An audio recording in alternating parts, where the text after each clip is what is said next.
Yes, I'm Batman. I'm Batman. I'm Batman, Alfred. I'm Batman. I am Batman! I'm Batman. I'm Batman. Greetings, Bat Family. Welcome back to Holy BatCast, brought to you by Real Fans for Real Movies. Please visit our website, holybatcast.com. It's your one-stop shop for all things Holy BatCast. But don't worry, we're all over social media. You can also find us on Facebook, Twitter, Instagram, and YouTube. Just search for Holy BatCast. You will find us. We are also on Patreon, so if you're a fan of the show, would like to help support the show, we can't thank you enough even for considering it, but you can go to patreon.com/holybatcast. And as always, the biggest hugs go out to our patrons who do make sure that this show keeps rolling. So a huge thank you to all you guys out there. You know who you are. We love you. And we are part of the Real Fans Podcast Network. So if you can't get enough of all this talk, you can check out all the shows that are part of the network at rf4rm.com.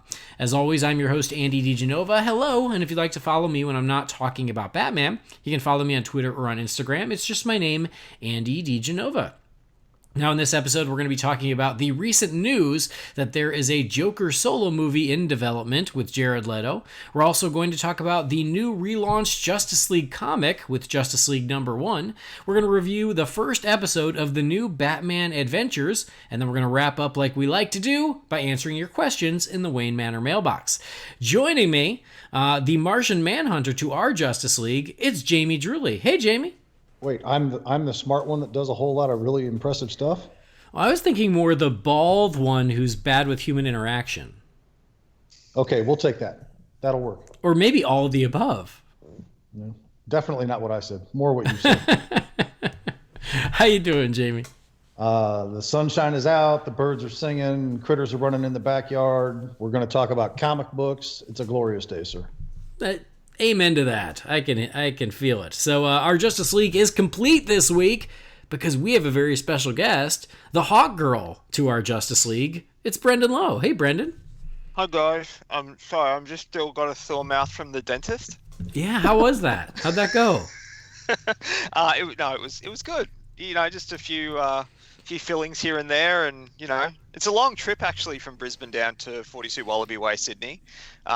You need to fly to get there, but you know, the dentist is really good. What can I say? P. Sherman is the best dentist. Yeah, and he's got this awesome fish tank. Yeah, it gets worth it just for the fish. There's no fish in it, but like there's just the fish tank. Yeah, there used to be. Yeah. It used to be covered in crud, and then the fish were gone. Yep, exactly. Well, I am glad that you're okay. I'm glad your teeth are going well. I'm glad you understood that because someone didn't. But anyway, welcome back, Brendan. Actually, it's possibly one of my favorites. Good. Yeah, I was a big fan. Awesome. Happy. And I'm glad you're here because I don't have to come up with a new one for this week. So that's nice. When I get an invite, I'll know it'll just because you couldn't think of a reason for me not to be on. That's the only reason. It's really the only reason. Anyway, let's get the party started. The first thing I mentioned is we got a little bit of news this week. This came from Variety, and so that means that it carries a little more weight than maybe if it were to originate elsewhere.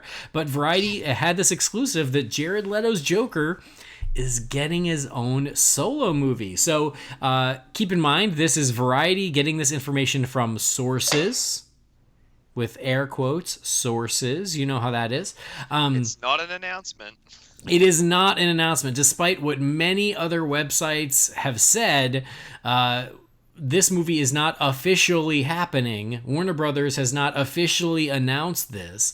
DC has not officially announced this. And Jared Leto has not officially gone on record about this. No one's gone on record about this other than Variety, who said, hey, sources at WB are telling us that this movie is in development. It is a Joker solo movie. It's a spin-off of Suicide Squad. It's going to star Jared Leto. He's going to executive produce because they want to build out the universe around Suicide Squad. Then everybody picked it up, ran the story, as they should. I mean, that's fine. But they left out the part where it was not officially announced. So this, like any of these, take with a grain of salt. We'll believe it when we see it, but If Variety's running the story, I think that there is fire where there is the smoke. Whether the movie will ever actually happen is another question entirely. But this came out, and so we heard, what was it, last year, that there was going to be a Joker Harley Mad Love movie, and that was going to be the folks who did Crazy Stupid Love. Is that what that movie was called? So there was talk of that. Then there's of course talk of the Todd Phillips Joker origin movie that is not connected to the DC films, with everyone presuming that Joaquin Phoenix is going to play the Joker in that. And now there's this, a non-Harley Joker solo movie starring and being co-produced by Jared Leto. A lot of stuff going on. So, Brendan, how you feeling about this? Probably not the same as Warner Brothers, which is you need to queue up the audio grab from Batman '89 with, love that Joker. I mean, look, I'm sort of indifferent to these sort of things, like these stories, because, as you said, like, it's not an official announcement. These things might never ever see the light of day. They're probably all things that are just in development. I mean, how many different versions of the Harley Quinn movie have we heard, quote unquote, officially happening in the last 18 months? It's a bit ridiculous. There's only 3 DC movies that I'm aware of that we know are officially happening, and one of them's in post-production, one's in the can, and one's about to start filming. Mm-hmm. Aquaman, Shazam, and Wonder Woman. They're the only official things. So people need to not freak out that the only thing we officially know is that Warner Brothers and DC are exploring potential options. Whether they're good ideas or not, the fact that they're exploring them in itself is a good idea. It means they're doing stuff. Do I want to see a solo Jared Leto Joker movie? Not really. Will I go and see a solo Jared Leto Joker movie? Of course I will. Yeah. Like all these Same. movies, whether I think they're a good idea. Do I want it? No. Will I go? Yes. So F me. Yeah. So that's kind of my stance on all these DC, films that are supposed to be in the pipeline. It's kind of like, until we get an official announcement and cameras roll on them, I don't care. Because we hear so much scuttlebutt, positive or negative with the DC films. As much as I love them, and it's, aside from James Bond, it's by far my favorite film franchise. Until cameras are rolling, I'm just over all this kind of crap. So, yeah, like I said, it's not necessarily for me, but I'll buy a ticket or two. So, F me too. Perfect. F us. Jamie, F you too? Yeah, of course. F us all. You got it. Anyway, I'm like 1 or 2 announcements short of putting everything on my Young Justice season 3 list. Because it's one thing when everybody's like, hey, there's this rumor floating around out there, but I can't tell you how many retweets, reprimands, and everything else I saw towards places that said Jared Leto solo movie, Joker movie, officially happening. It's like, that's not what any of this said. I am so over these blogs, news sites, movie Twitters, everything else. They drive me insane. They drive me absolutely insane. Because not a word of fact or truth comes out of any of their mouths. They just see something and they run with it. It doesn't even matter where it comes from anymore. I mean, seriously, when was the last time a Reddit rumor panned out? And yet we still use these for sources. Mm-hmm.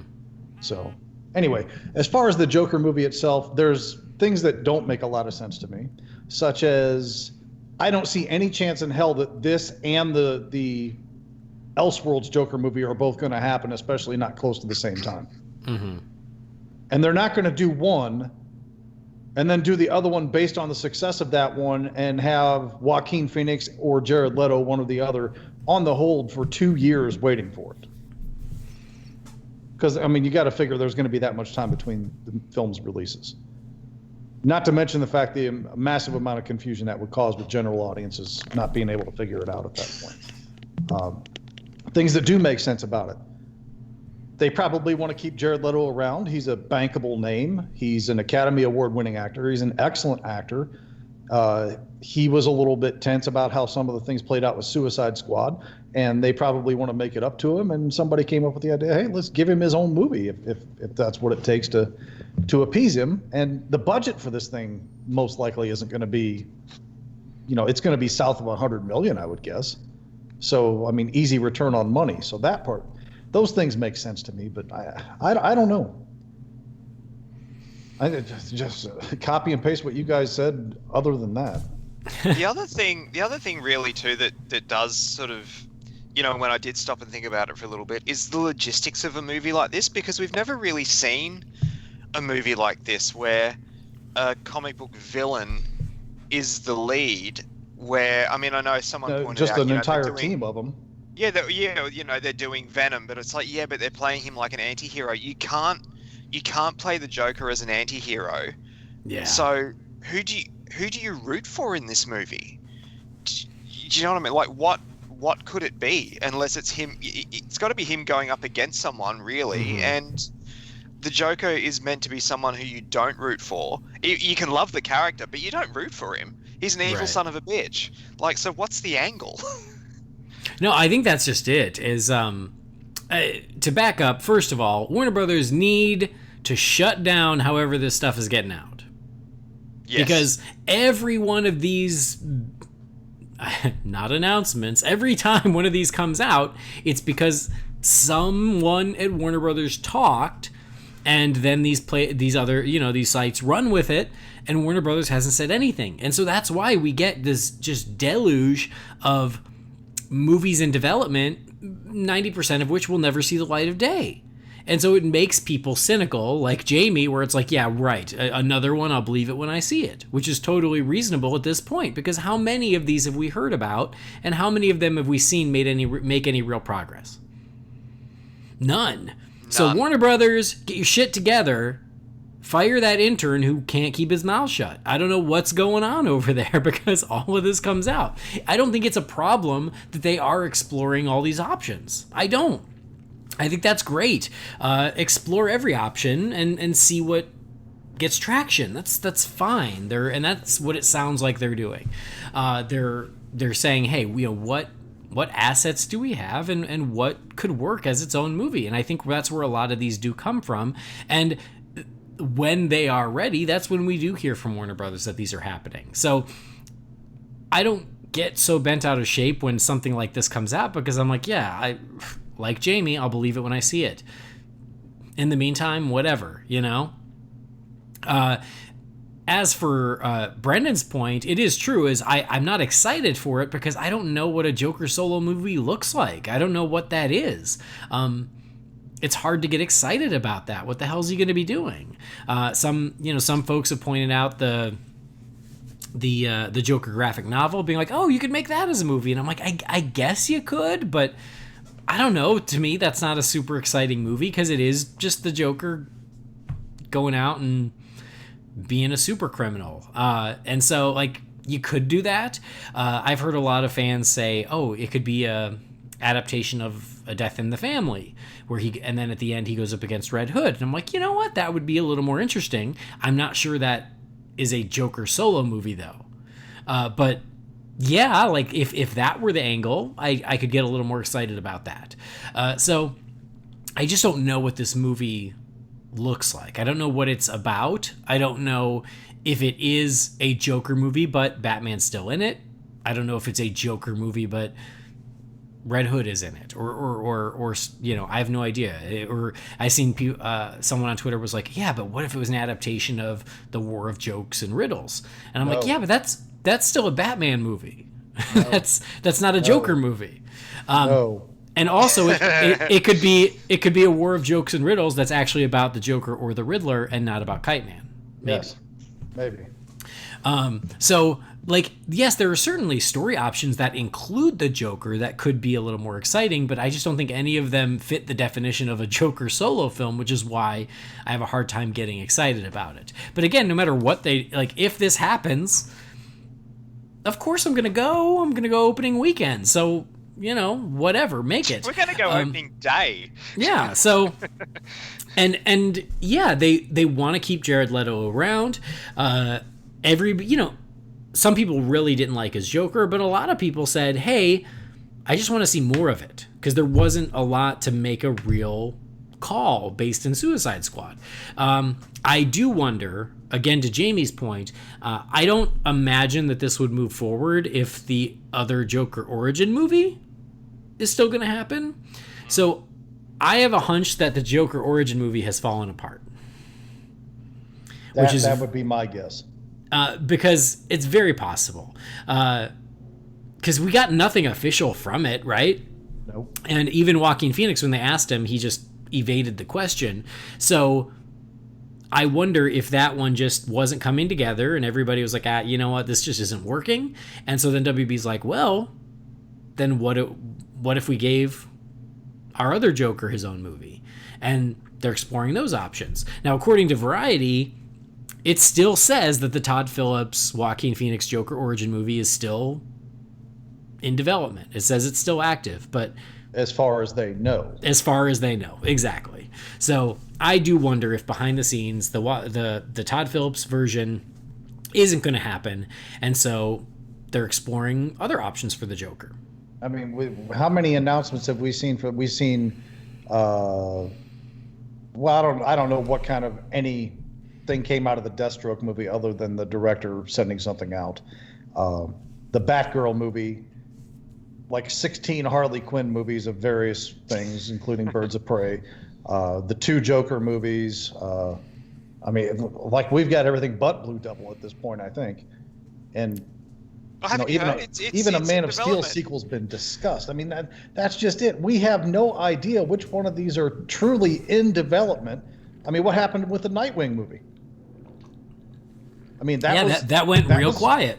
That was all but official, and then it just fell right off the map. I mean, even Chris McKay said, this is something I'd still like to do, but it's going to happen like way down the line, or whatever it was he said. It was something indicating along that sentiment.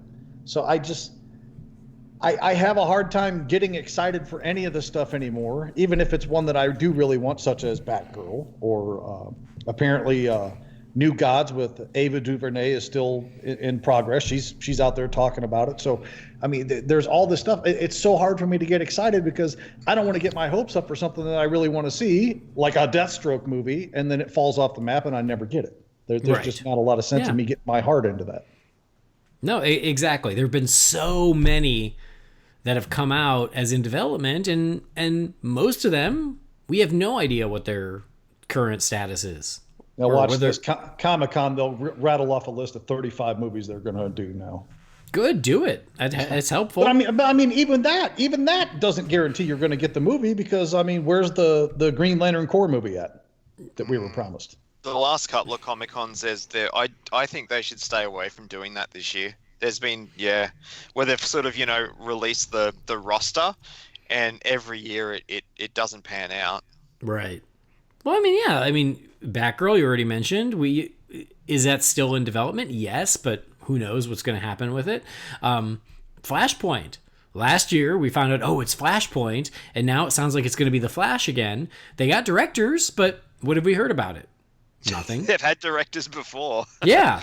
So they signed new directors. Those guys are apparently in there figuring it out, but we haven't heard any real progress on it. So it's a wait and see. All of these are a wait and see. Until they start production, you just have to just see which ones end up happening. Sad but true. And when they happen, we'll be there. Yeah. So let's take some bets. As Brendan pointed out, Aquaman is nearly finished. Shazam is in post-production. Wonder Woman 2 is beginning production. What do you guys think is the next movie to go into production? I think it will potentially be one of the aforementioned Harley Quinn projects. Just because that seems to be one that they're really keen to move on. And why not? Because it's Harley Quinn and it's Margot Robbie, one of the hottest actresses, working these days. When I say hot, I mean in terms of bankability. It works both ways. Yeah. Yeah. I just wanted to clarify that. That would be what I would expect. And then I think followed shortly thereafter with the Matt Reeves Batman movie. All right. Jamie, what about you? What are you feeling? We're taking bets. This is for a Sizzler gift card. Gonna get two of them this year. Our go-to prize for everything. Right. Brendan will have to get an Outback gift card though. Oh God. No, they get that for free for life. All you have to do is go in and say good day, and they give you a bloomin' onion. I still wouldn't eat the shit. Anyway, carry on.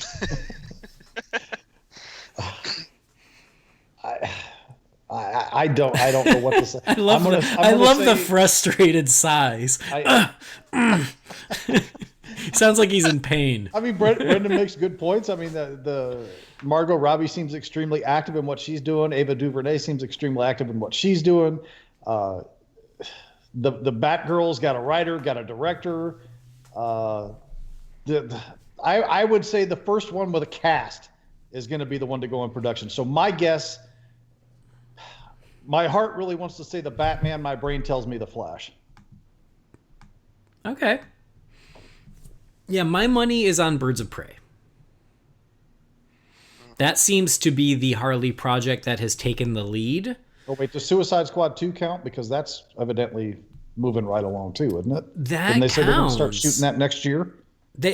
That counts. And there was talk that it could start shooting by the end of this year, but that's gone quiet too. A couple months ago, I would have said, yeah, Suicide Squad 2, because that one seemed like it was about ready, and then it kind of went quiet. And I know they just announced a new writer who's working on it. Yeah, I saw that yesterday or the day before, and he had like a bit part in Gotham or something. Mm-hmm. Yeah. But Gavin O'Connor is still attached to direct, right? Correct. Yes. Okay. I think Suicide Squad is one of the front runners. Like, if we were to talk about which ones we think would be ready, I think it's between Birds of Prey, Suicide Squad 2, maybe The Flash. I feel like those are out front. I still think Matt Reeves' The Batman is a step behind those.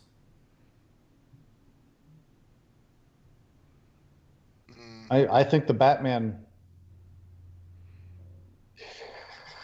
God, I don't want to say it. I don't want to jinx it.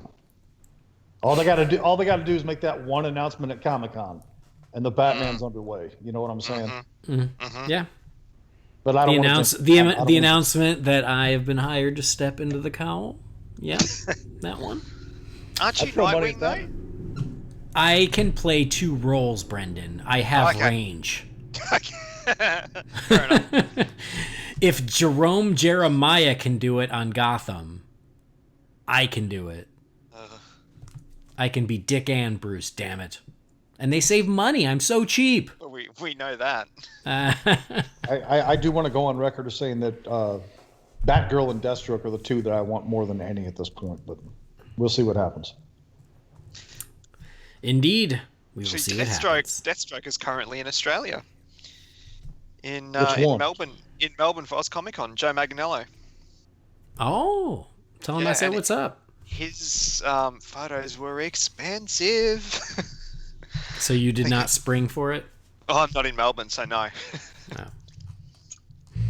I just assumed walk everything. Across the entire country in 4 hours, dude. Yeah, Are you serious? I just assumed you could hop on over. No. You have so hop much. On over. You have so much to learn. Well, look, like the northern half of the country isn't even populated by anything that doesn't hop with pouches on the front of it. So, okay. Justice League number 1. Yeah, let's move on to comic books.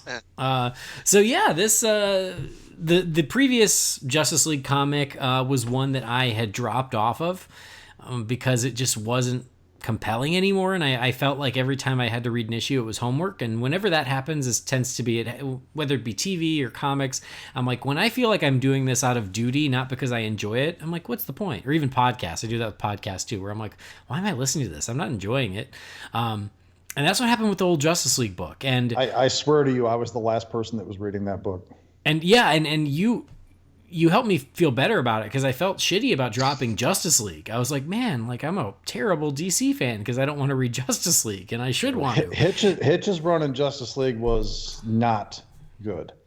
I hate to be critical of the guy, but the fact is, you're right. It was not compelling. The combined team of these heroes that we know and love deserved better than what they were getting in that story. And then Christopher Priest, who was the writer on Deathstroke, came in and took over, and his arc improved a little bit, and he brought some interesting angles to it, but still didn't quite feel up to snuff for what I want a Justice League book to be. And I'm a Priest fan. I like the guy. I love the Deathstroke book, so I probably give that run of his a little more credit than it deserved, and it was an improvement over Hitch. But again, the Justice League book should be the most amazing thing I read month in and month out for the most part. You know, it should be spectacular, and it just wasn't. Yeah. It should be the one I look forward to. Like, oh, good, Justice League. Instead, I was like, oh. And this was all happening at a time, too, where they had a movie coming out, which wasn't ideal. Yeah. So that made me feel a little better when you kind of confirmed that, yeah, it wasn't great. And the best Justice League story I've read, maybe ever, but definitely in the Rebirth era, was in a Superman comic. Okay. That was written by Gleason and Tomasi. So. All right. Well, I also think that it's further evidence that the last run was not doing it, the fact that they're relaunching it. So I think that's all the evidence you need that maybe things weren't working. So they're like, let's start again. And so we get a new Justice League #1. And that's what we're talking about. So they got Scott Snyder. Release the snot cut. Yes.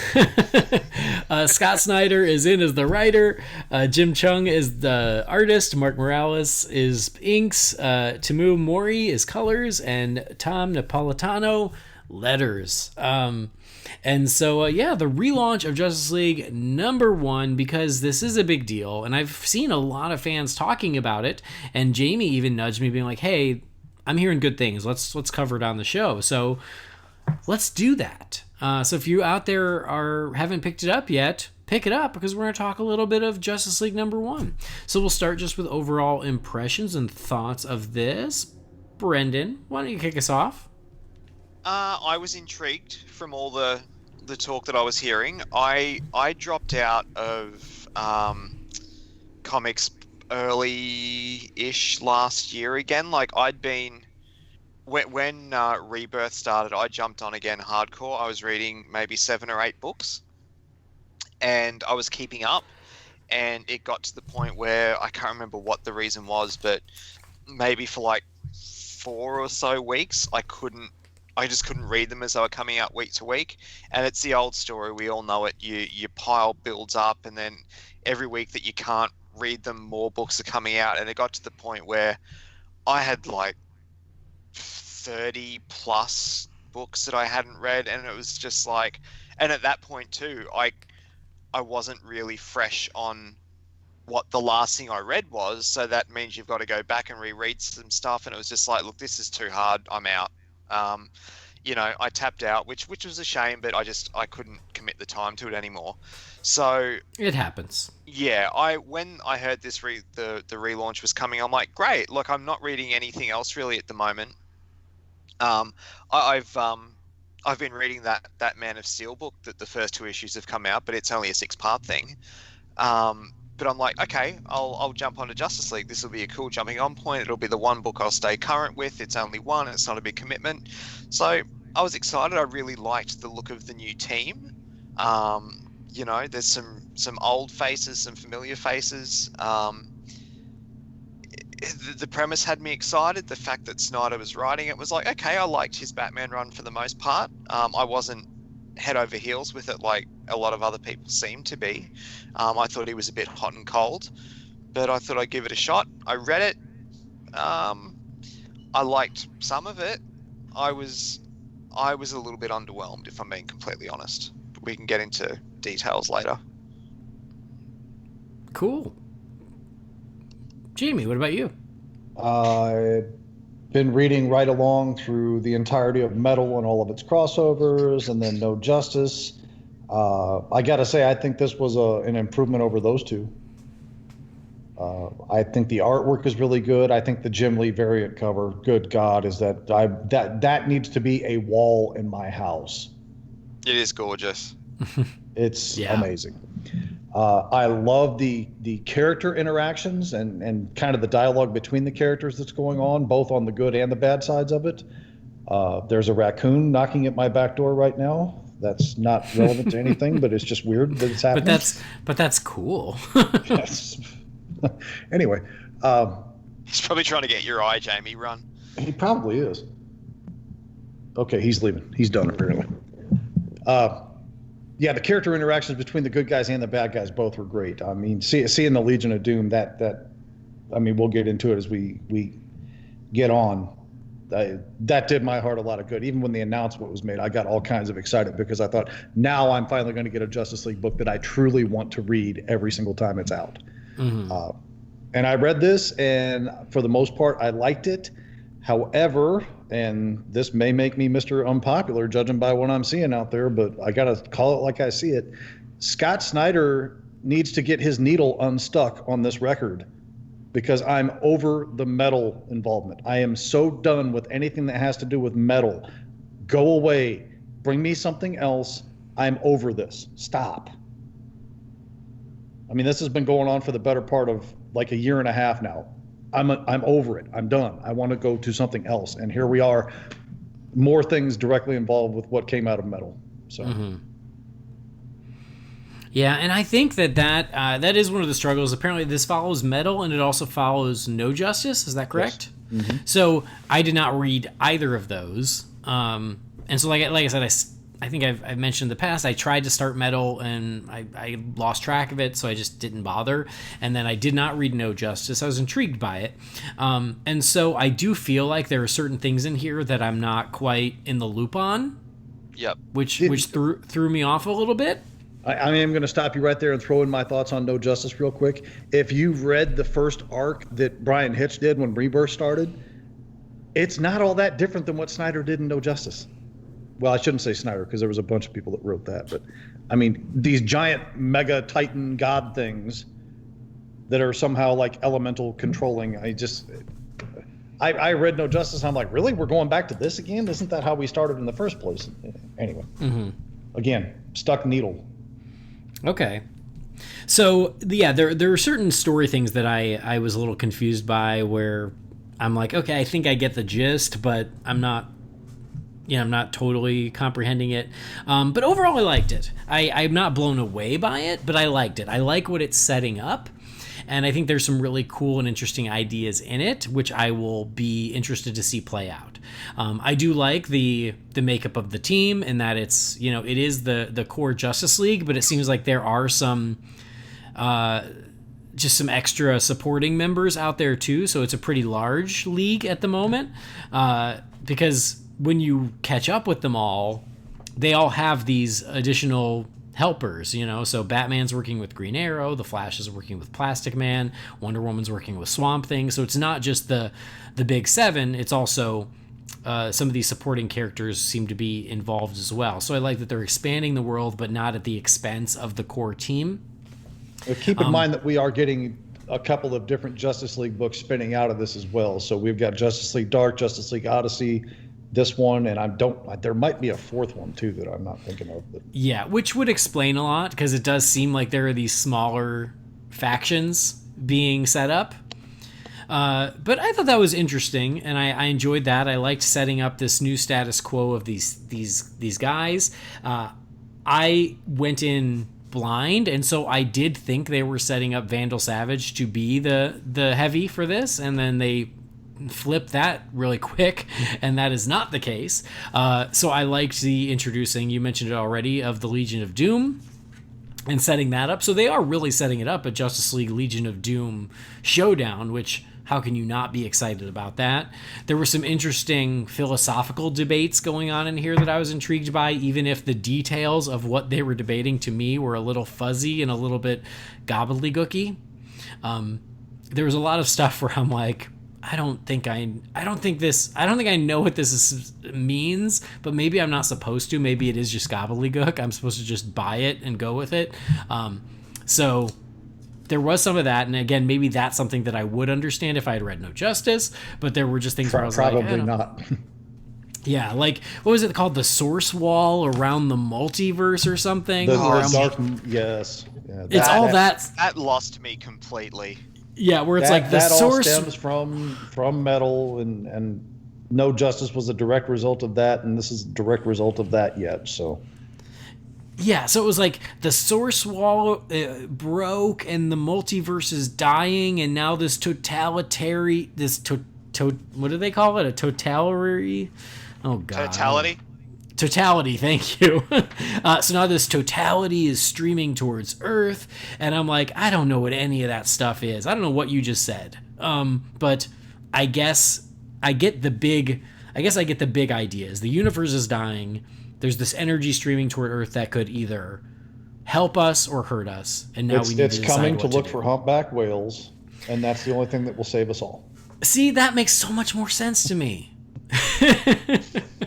That's immediately what I thought of when I saw that thing on that page. I was like, oh. Yeah. So again, I was like, is it gobbledygook or does it make sense? And I just don't get it because I haven't read what. Dude, what I led read every metal book. I read all of No Justice, and I read this, and I'm still probably almost as confused as you are. So if that's any help.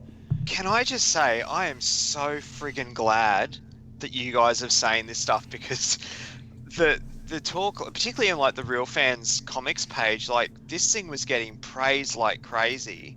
And then when Andy yesterday, when you messaged me if I wanted to be on this episode, I'm like, yeah, cool. And then you said what we were talking about. I didn't say anything, but my heart did sink a little bit, because I was just like, I didn't really like that, and I didn't understand it, and I'm probably going to be really unpopular or just feel like a complete idiot, and you guys would both get it. I'm so glad that you're saying what you're saying, because I don't feel like any of those things anymore, because yeah, like all that source wall stuff, like I read it again this morning. I read it on Thursday when it was released, read it again this morning, an hour before we recorded, and even then I'm just like, I still don't get this.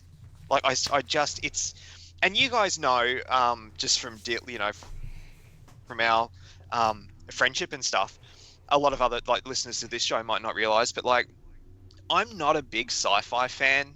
And when I say I'm not a big sci-fi fan, like I'm not really at all. Like I love, like your comics and the stuff that they have in like your comic book movies and everything. But when you get really, really, really cosmic, you kind of lose me. As much as I want to be a fan of that stuff, it's just not for me.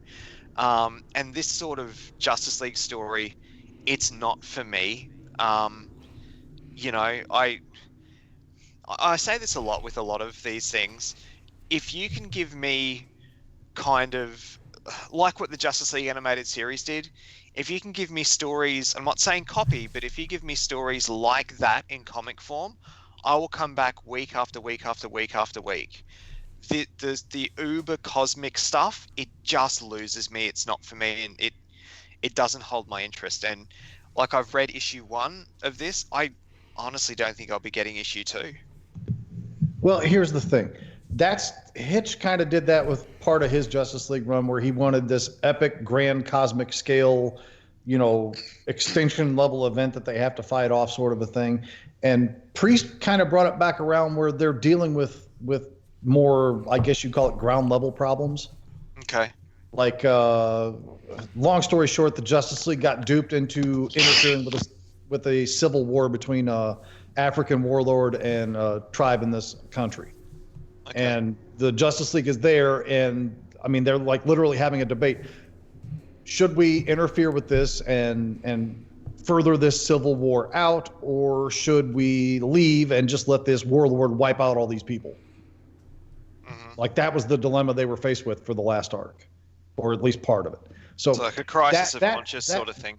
Right. That made a little bit more sense to me, because it is a more of a scale that I can get my head around a lot easier. So like you, I mean, I don't have an opposition to cosmic level stuff, but I mean, this whole metal thing is like a mystery that just keeps unraveling, but you never get to the bottom of it. is what it's felt like to me so far. Which, if there is some finite point where it's going to end and they're not just making it up as they go along, like, the last couple seasons of Lost or something, then, fine. I mean, don't get me wrong. I like Lost. I'm reading Justice League every time it comes out, even the bad ones.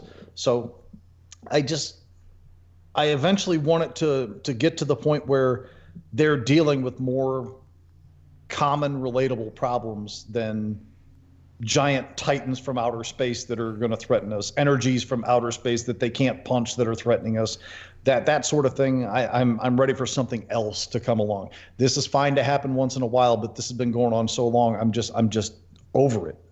Mm-hmm. Like, if this had just been a straight out Justice League versus, the Legion of Doom without all this cosmic build up and everything, if it was just that was the jumping on point, the Legion of Doom had formed, the Justice League are there, and they clash, I'm in. Take my money. But this other stuff, it's just, I keep saying it, it's just not for me. That's easier on readers to do that too, because I even told Andy, because I'd heard so many great things about this book, and I do think there's a lot of greatness in this book, but I don't think the book itself as a whole is quite great. I told him to temper expectations because since I know he hasn't read Metal or No Justice, I didn't know how well the book was going to work for him. And I mean, to readers that are using this as a jump in point, which is me. Exactly. And you're saying you're not even going to buy the second issue, Brendan. So, I mean, what did they accomplish by resetting this? Nothing. Yeah, there were far too many threads that were being carried over from stuff that they can't assume we read. And this whole scene of them sitting around the table explaining, or not even explaining, but discussing the source wall and the multiverse and the totality, and it kind of makes your eyes go crossed if you don't already know what the hell they're talking about. For me, again, as I got the broad strokes, and I'm okay with that. Like, I don't know if it makes sense, but I get it. The multiverse is dying. There's this energy rocketing towards Earth that could either save us or destroy us, and now we got to decide what the hell to do. As long I got that, and I think that's maybe all I need to get. I think that's fine. But you're right. It could be a turnoff. I agree with you. My tastes, I think, are in line with yours in that I much prefer the Justice League on Earth dealing with earthly challenges instead of these big cosmic things. That's where my tastes lie as well. But for me, I liked this well enough to continue to buy issue number 2. But yeah, like, it is a jumping on point, but it's not a clean jumping on point. And I think that's where maybe it fell a little short. Mm-hmm. I will say the one thing I really did enjoy, and the first quarter of the book, I was reading it going, yeah, this is awesome. Like, I was loving the interactions between the team, particularly them trying to do their Batman voice. Yeah, it was great. And I did love the sort of, the inside baseball joke of when Wonder Woman's like, I'm the effing Wonder Woman. Like, that made me laugh. I think that was supposed to be I'm the goddamn Wonder Woman because, there's that whole running thing going back to the day where I'm the goddamn Batman. Yeah. That's the one I was thinking of. Like, that really made me laugh. I loved the team's interactions. I really did. And I'm like, this is the Justice League I really want to read. And then it kind of, flicked that switch to the cosmic stuff and lost me. But there were things that I liked. Like I said, I liked the lineup, and I genuinely liked the first quarter of the book. I love the capper on that conversation point too, where they all said that Clark hands down does the best. Yes, I got a chuckle out of that.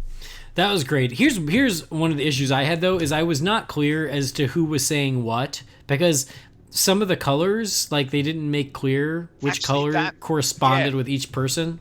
That took a little bit of figuring out. Yeah, I had to read it twice as well, and even then I wasn't super... Like, purple, I guess, was Wonder Woman, but I didn't know why purple was Wonder Woman. It was weird. So, that's just like a logistical thing, but I agree with you. The back and forth between the team was awesome. It was a great way to check in on what everybody was up to and to see who they were. Here's a silly question that I'm embarrassed to ask, but... oh well. For Jamie, who reads way more of these comics than Brendan and I combined... has Aquaman gone into more of the long hair beard in his solo book as well recently? Yes. Because he's been exiled as the King of Atlantis. Okay. And Coram Wrath is the King of Atlantis now. And actually they are supplanting Coram Wrath and trying to get Mara installed as the Queen of Atlantis. In fact, I think the Sisterhood has actually officially declared her as the Queen of Atlantis, and they're just working on overthrowing Coram Wrath now. So I'm sure that has nothing to do with making him look a little bit more like Jason Momoa, who has a movie coming out. Yeah, exactly. I mean, he got kind of that more straggly look when he got exiled because he went down into like the underworld of Atlantis and was incognito for a while and hiding from people. So he kind of got that street bum kind of look, and just sort of kept it so far anyway. Yeah, I was thinking the same thing. I'm like, oh, I noticed that they've adjusted him to that look, which has precedent. It's not a new look, but he had been pretty clean cut for a few years now, and I noticed that they've gone back to it, and I was like, that can't be a coincidence. No. I also want to give a shout out to the Commandy cameo in that panel, 3/4 of the way down the first page. Yeah. So no, I liked all that stuff. And again, like for me overall, I liked it. Like I don't have any huge complaints other than I want to see how it plays out. I think that it sets up for an intriguing story. It'll all be in how it's executed. But for me, I like where they're going. I like this idea of really exploring Martian Manhunter, who I think is has been away for a while, and they're reincorporating him and exploring him. Did they destroyed the moon though? They destroyed the moon? Yeah. Yeah. Doesn't that have like major repercussions on the Earth? Gravitational tidal and all that sort of thing. One would think that would be crazy. pretty important. Yeah, that's crazy. But I guess better to destroy the moon than to destroy the planet, which was essentially what was going to happen when we got knocked out of orbit if Vandal Savage's plan had gone through, because that's what he was trying to do, was knock us out of orbit so that thing wouldn't hit us. I did like the moment where Martian Manhunter said, I'm going to turn into this huge thing, which I love this massive dragon that he turns into. But when I do, Bruce, can you set off the bombs that you've planted in the moon? And Bruce tries to play stupid, and he just goes, Bruce, and he goes, fine. Yeah. That part I really enjoyed too. The banter was great. So good. Even the opening after the first page where they had like that half splash of the Hall of Justice and they're kind of getting the details. The kids are playing in front of it. I want to read this part just because I think it's so great. I've read it twice and I've laughed both times. I thought it was really good. I like how they decided to include all of the costumes in the front. They wanted to include everyone. And then I can't be sure, but in the third row back, that could be a Blue Devil costume. I see Blue Beetle. You can't quite see it. It's right behind Cyborg, but it looks like a classic. Trim on it? Yeah, with the gold trim. That looks like classic Blue Devil. I wouldn't know classic Blue Devil from modern day Blue Devil. Damn it, Jamie. I know. Well, he's not in a Rebirth. What do you want me to do? Well, my hero, James Tynion IV, is going to incorporate him into Justice League Dark because James Tynion IV is the best.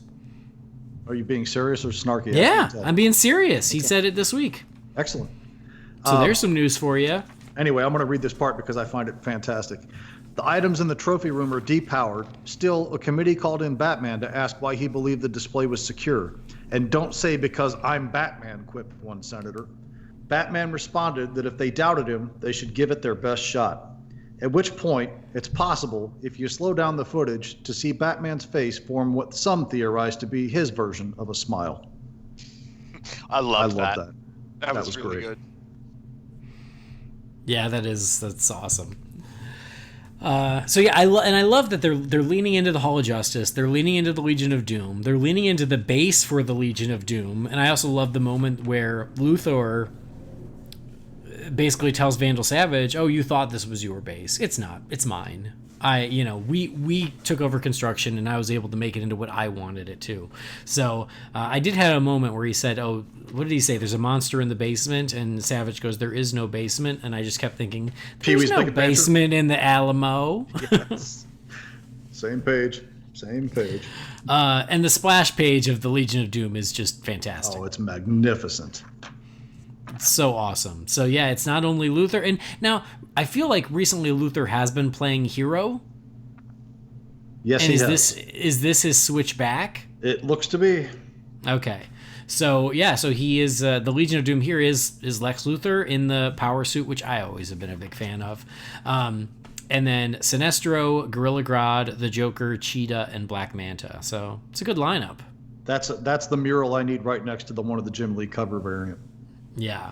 Oh, when I went to the comic shop, I specifically was like, I'm going to get Justice League #1. We're going to do it on the podcast this week.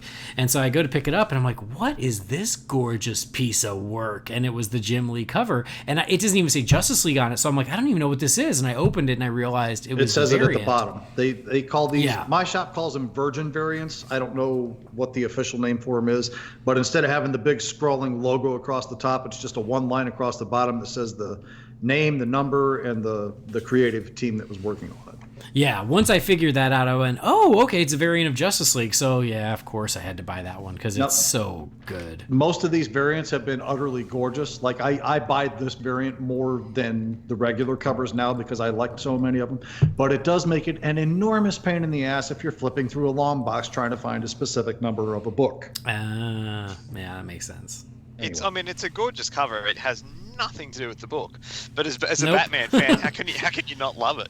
It's just a gorgeous image of Batman. It's amazing. Like there's a Harley Quinn one that came out this week of her laying in bed, like trying to sleep in, and the two hyenas are behind her, like next to the bed with a food dish in their mouth, trying to wake her up.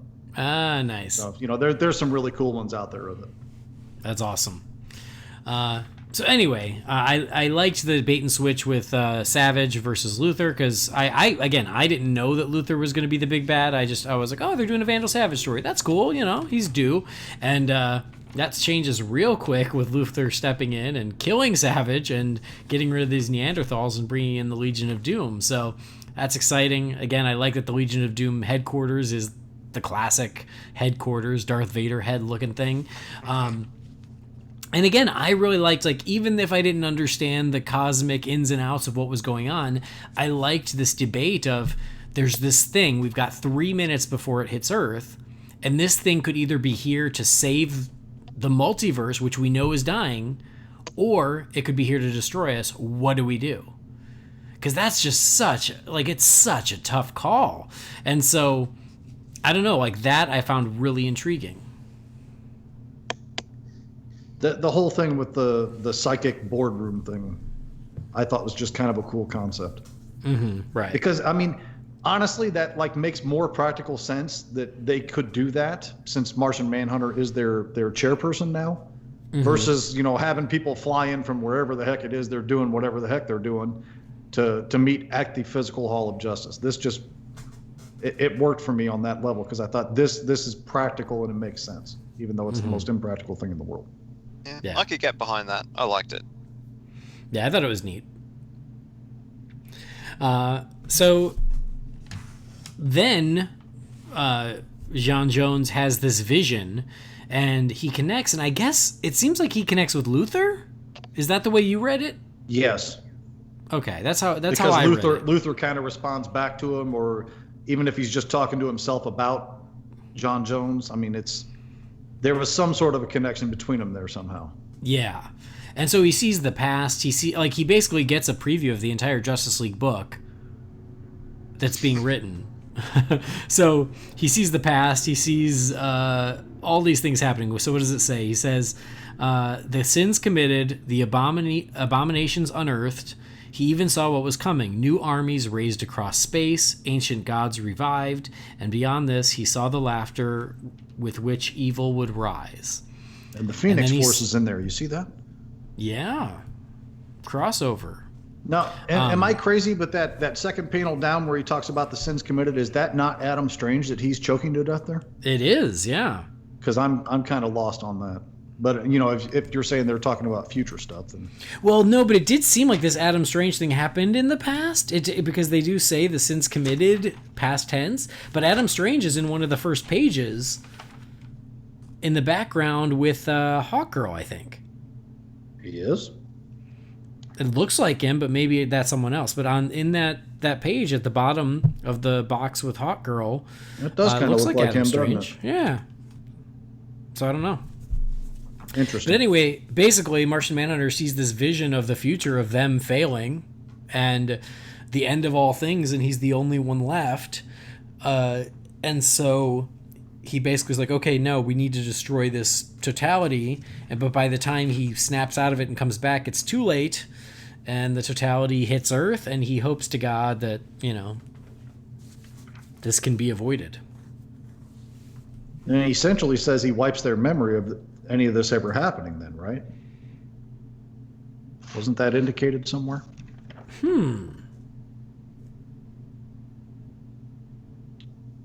Talk amongst yourselves. I'm looking through. I don't know. Yeah. I'm not too sure either.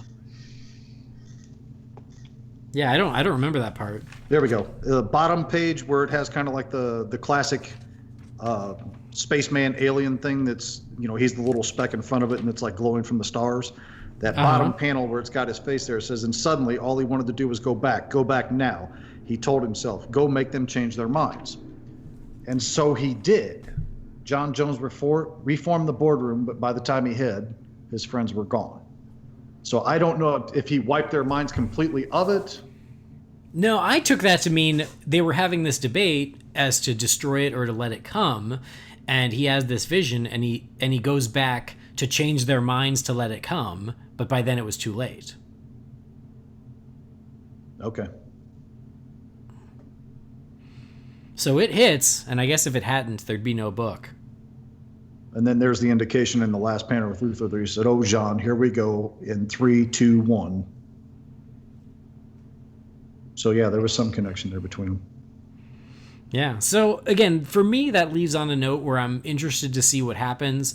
I think it will still end up becoming a League versus Legion story, which is exciting. Well, they're definitely setting that up because I've seen the cover for that one, which is happening, I think, next month. Yeah. So I'm all for that. Is that, I assume that's Vandal Savage over the shoulder of Garad in that second to last panel there? What was that? The second to last panel where Luthor's talking to John or mentioning John. Yeah, right. And is that Vandal Savage over his shoulder on the far left there? Oh, I think so. I mean, I'm wondering if he killed him, what are they going to do with his body? Yeah, it is. I think that's him because Vandal Savage is wearing... Yes, it is. Because he's wearing that jacket, that brown jacket with the yellow collar. That's him. I'm just saying, I'm not entirely buying the idea that he's dead. Yeah. But comics, you know how comics work. Exactly. All right. Anything else about Justice League #1 you guys wanted to mention? I'm good. All right. Well, closing thoughts. For me, again, there was enough to like about this that I'm back into Justice League, so at least it achieved that. I wish it had been a fresher start, where it could make for a very easy entry point for people, but I think they made it a little harder for that to be the case. But I like where it's going. For me, it's not a total home run, but it's solid, and I enjoyed it, and I'm interested to see what happens next. So that's where I stand. Brendan? I was looking for the clean jumping on point, and it didn't give me that.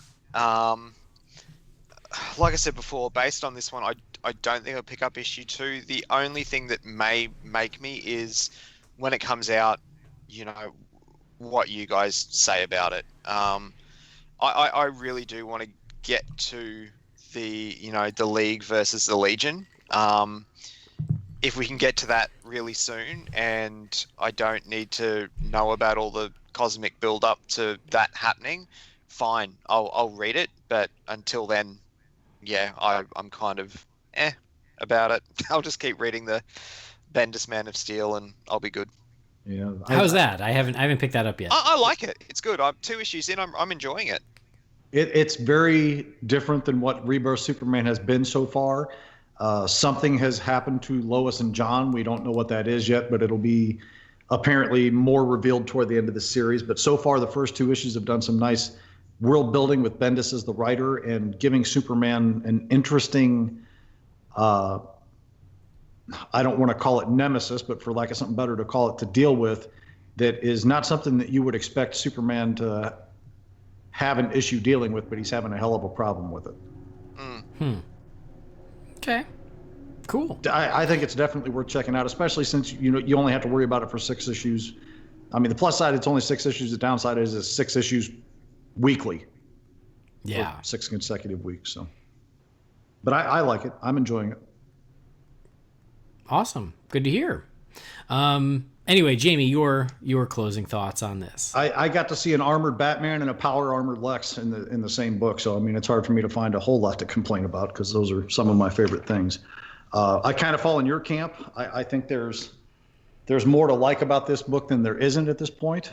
I think Scott Snyder, for some reason, thinks he's Stephen King writing the Dark Tower series right now, though. So I'm not sure he has any idea how he's going to end this, wrap it up, or any of that other stuff. But for nothing else, I'm going to eagerly look forward to this to see the clash between the Legion and the Justice League. For sure. Maybe once Brendan sees that cover, he'll be like, that okay, cover is so good, dude. I'll get another one. Maybe It'll be stick with it. This arc is only likely going to be probably 6 issues, Brendan. I would say stick with it for the 6. If you don't like it, then just bail. Yeah, it's not a bad idea, and that's the beauty of comicsology. Like, it's kind of like it popped the day it came out. I'm like, oh yeah, that's out today, and 2 seconds later I had it. So yeah, it doesn't really It's involve so any nice, effort. isn't it? Yeah. Communists. Yes, we are. All right, Of very course, cool. you guys aren't running into the bagging problems I'm running into right now. So Say, maybe you're on to something. digital bags are free. All right, well, there you go. Justice League #1. It is at your local comic book shop. Go pick it up and pick up that awesome Jim Lee Batman variant. It's beautiful. But anyway, now we're going to move on to animation. So we hit movies, we hit comics. Now we're hitting an animation. We're making good on the promise of the show. All media. Look at that. But anyway, in the last episode, we finally wrapped up Batman the Animated Series, but it sort of continues because it was resurrected as the new Batman Adventures. And so now it is time to review the very first episode of the new Batman Adventures.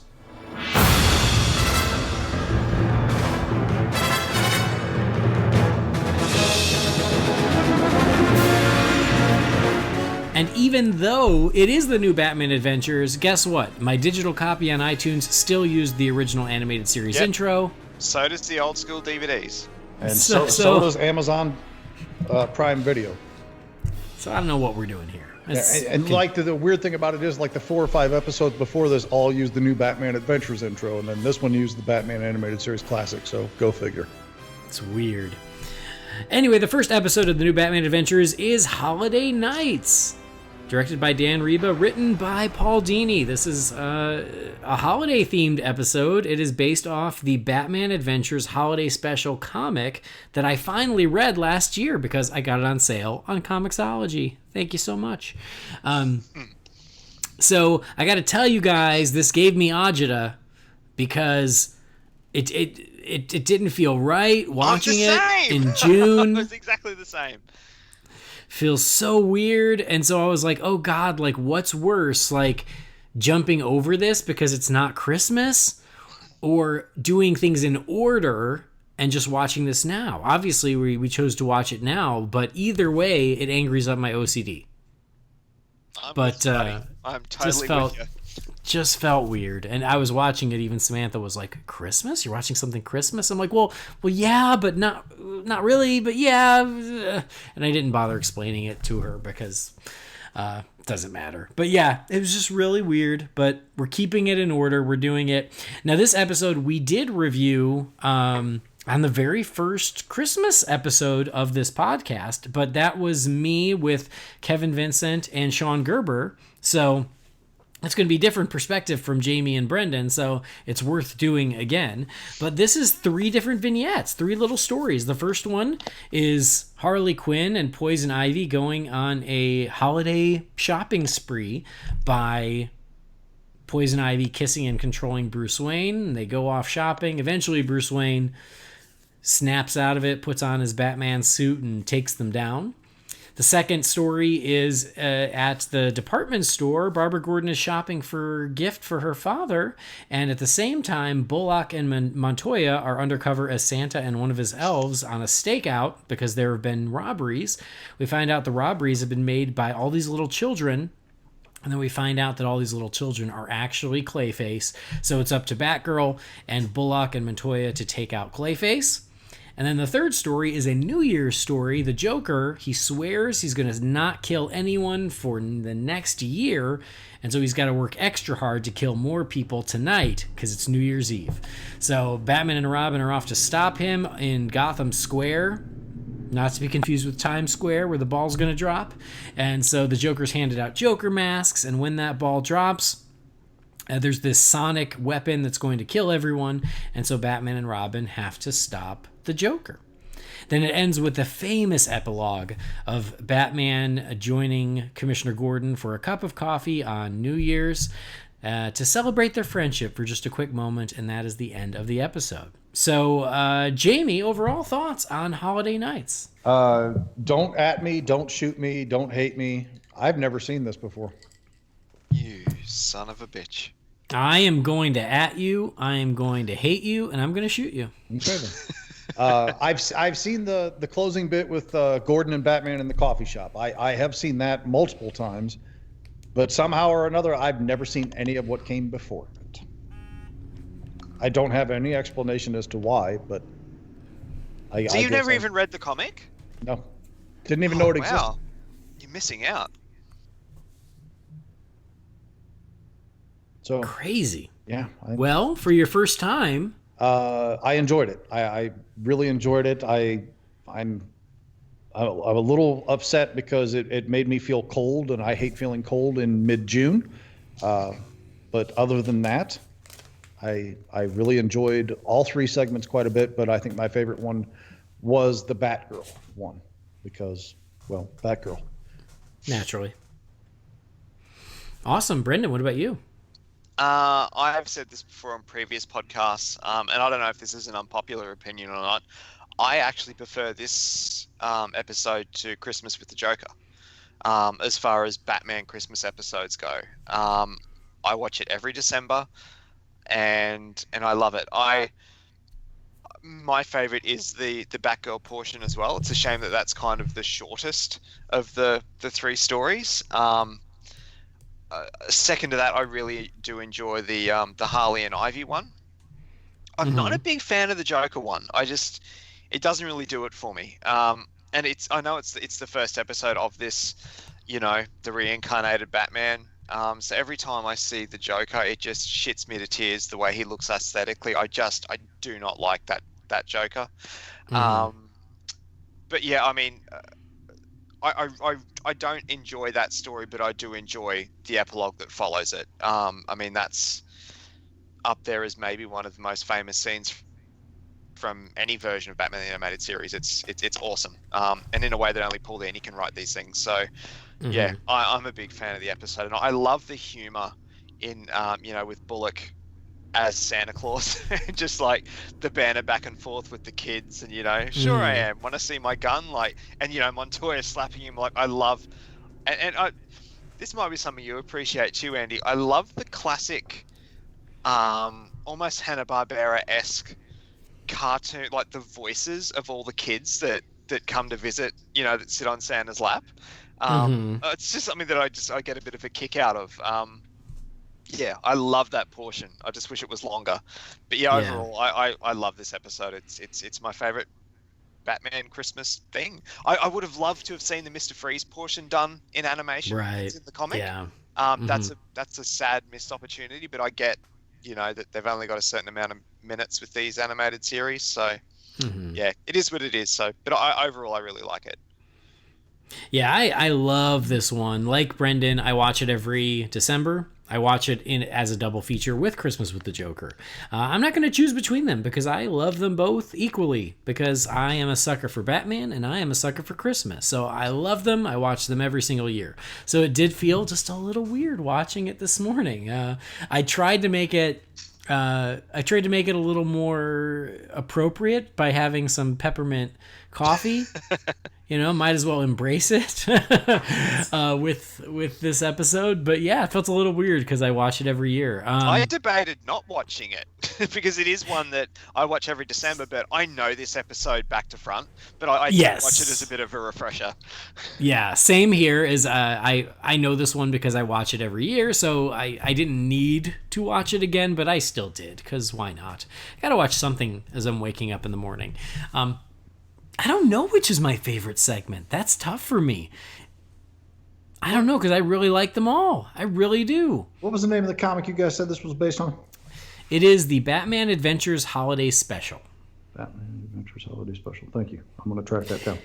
And I had never read that either, but it was when we first mentioned this episode on the very first Christmas episode. I think it was Kevin who said, yeah, there's this Mr. Freeze story from the comic that isn't in the book, or excuse me, that isn't in the episode. And I went, what? And so last year when I finally got the book on sale and I read it, it was like this little lost book of the Bible that I'd never gotten to enjoy before. It was so cool. And it's awesome. It's a heartbreaking but awesome story. And yeah, that it hurts me to know that that's out there and it's not in this episode. See, I had the comic as a kid, so I knew the comic really, really well. And when I first saw this episode years later, I'm like, holy shit, this is the comic. So I knew the comic before the cartoon. Right. Well, and these stories are verbatim the comic. Oh, yeah. Like the artwork is verbatim the comic. Yeah, it is just the comic in animation, minus that one segment. So I love them all. And I think what I love about this one that's different from Christmas with the Joker is the fact that you get so much variety because of the vignette nature of telling the story. So I love the idea of, it's a Batman adventure, it's Batman versus Poison Ivy and Harley Quinn. I love that there's a Batgirl adventure, Batgirl versus Clayface. I like that there's a New Year's story because in our holiday viewing, there's tons of Christmas, but New Year's not as much. Yeah, and so I thought it was the whole season, which is great. Yeah, it goes through the entire season. And when I first got these digitally and I was watching on my iPad, I actually took screenshots of every date, and I think it's like December 22nd, December 24th, and then December 31st, and then January 1st. And I took a screenshot of each of those moments, and I think that year on the Holy BatCast Facebook page, on those days, I used it as the cover photo. That's awesome. For each day. I don't know if anyone picked up on it, but it was something fun and nerdy that I did because I thought it was cool. So yeah, I love that it basically takes you through the season. It starts at the beginning of the season, or not even the beginning of the season, but the beginning of kind of Christmas week with Poison Ivy and Harley Quinn being like, it's the holidays and we're cooped up in this sad little apartment. Let's go have some fun. We get a little cameo from Veronica Vreeland and Bruce at this party where Bruce is like, I'm just going to spend the holidays alone. So it starts the week of Christmas, and then it's Christmas Eve, I think, when Barbara runs into Clayface in the department store, which is, just another iconic Christmassy setting, the department store and the department store Santa. So I love using that very famous Christmas setting for this adventure with Batgirl. And then doing a New Year's story, which is very unique. And again, you don't see a lot of that. And doing it in Gotham Square at the ball drop. I don't think it's a ball. I think it's a bell. It's a bell. Yeah. Because that's totally different. Yeah. Just so you know. Yeah. You also see some dead bodies in this. I was very surprised about that because I thought, they pulled up the thing about the Joker being the victim with Robin in the room there, and they open up that little dossier file, and there's like a chalk outline. I'm like, okay, that's a brilliant way to get around actually showing the dead body. And then they flip over and show that deranged face that died from the Joker gas, and I'm like, ooh, that was not expected from an episode of the animated series. Yeah, and then they also have the guards with the Joker grins at Gotham Square, and they've got rope around them, but they're dead. like you can tie a rope around them and pretend that that's not the case, but they're dead. Tell you what, there's one thing that stands out in this episode, and it's something that I just think you just can't do in animation, and that is scenes of people dancing. It just doesn't work, and it looks weird. Oh yeah, in Gotham Square when they're all just boogieing. Yeah, it's a little awkward. It's a little weird. I do wonder though. Yes, you see dead bodies, and then the Joker shoots Batman. So it's a hair darker than I think we're used to seeing in this show. And when the new Batman Adventures launched, it was when the show moved to WB as opposed to Fox. And so I wonder if because WB was just not as big as Fox, they were given a little more leeway. Interesting. Because less people were watching WB. So I don't know. It's just a thought. Maybe they were just given a little bit more freedom. And I agree with Brendan. Like this was the first time you saw the redesigned Joker, and I just hate it. Yeah, many of the redesigns, like I was like, fine. Very few I actually thought were improvements, but some of them were subtle enough that I'm like, no, okay, whatever. But the Joker one, it was always bugged the hell out of me. I'll take this Joker over Rastafarian Monkey Joker. Actually, I cannot forgive losing the red lips. I'm just like, how can you? It's like one of the three things that define the look of that character. Yeah, white skin, green hair, red lips. Yeah, I don't get it. It's always shit me to tears. Hate it. That luscious tan, those ruby lips. And hair color, so natural that only your Undertaker knows for sure. Love that. Back to Love That Joker. We've come This is that Love That Joker episode. We love that Joker. Yeah, I know. Like, why would you lose the lips? Like, I didn't mind slendering him down a little bit. That didn't bug me. The black beady eyes I can get behind, but you just, nah. You've lost me when you get rid of the lips. Yeah, no lips, come on. Yeah, that always bugged me too. So, the people of Gotham, not the smartest, who happily accept Joker masks on New Year's Eve. Yeah, right. Or the fact that they're all down there when Joker says, "Oh, I'm going to kill a whole bunch of people on New Year's Eve." Yeah. Well, it's kind of like Batman '89. The parade. I'm going to drop however much, I forget what the number was, but however many millions dollars on the crowd, and people of Gotham are like, "Hey, I'm sure there's nothing up. Gotham's greed." I think it's 20 million. Yeah, 20 million. Yep, that sounds right. Take a picture. Gotham's greed. Yeah, you know what? Decent people shouldn't live there. They'd be happier someplace else. It's very, very true. Hard to argue that. And then there is that final scene between Batman and Gordon. And this scene, I literally know every moment, every beat, because I turned this scene into an audio file, and it is the very last track on my New Year's playlist. Oh, nice. So if you guys want it, I can send it your way. But yeah, I have this entire scene in audio that I have on my little playlist. It's how I wrap up the holiday season myself. It is absolutely, bar none, even though this is the first time I've seen the entire episode, one of my favorite moments in any Batman medium ever. Yeah. Mm-hmm. Well, and I think that it says so much that this moment became so iconic so quickly because it was written for the Batman Adventures Holiday Special. Mm-hmm. And then it was reused for the episode, of course. But because there was something about this scene that was so good, so magical, so wonderful that it took on a life of its own, and now it's become part of the lore. Mm-hmm. And so now fans know that on New Year's Eve after midnight, Gordon and Batman have a cup of coffee. We just know it. And it's because of this. I love that. You know, watching this episode again yesterday, and honestly, I have this thought when I watch or read any of the Dini written stuff. I still do not understand. I mean, it's probably happened. We just don't know about it. I do not understand how he hasn't been tapped to write a Batman movie. Like, he just gets it. Mm-hmm. He really does. And he writes cinematic things. You know, sure, it's been animation, but it blows my mind that we've never had or heard of a Paul Dini written Batman film. Well, he apparently turned in a script for Batman Beyond movie. Yeah, that's not, to me, that's not Batman. But that's, I mean, we've all listened to the early days of the Fat Man on Batman podcast where he was talking to Paul Dini, and I think Dini himself even said, you know, that they didn't let the animation guys or the TV guys mix with the movie guys because we were beneath them.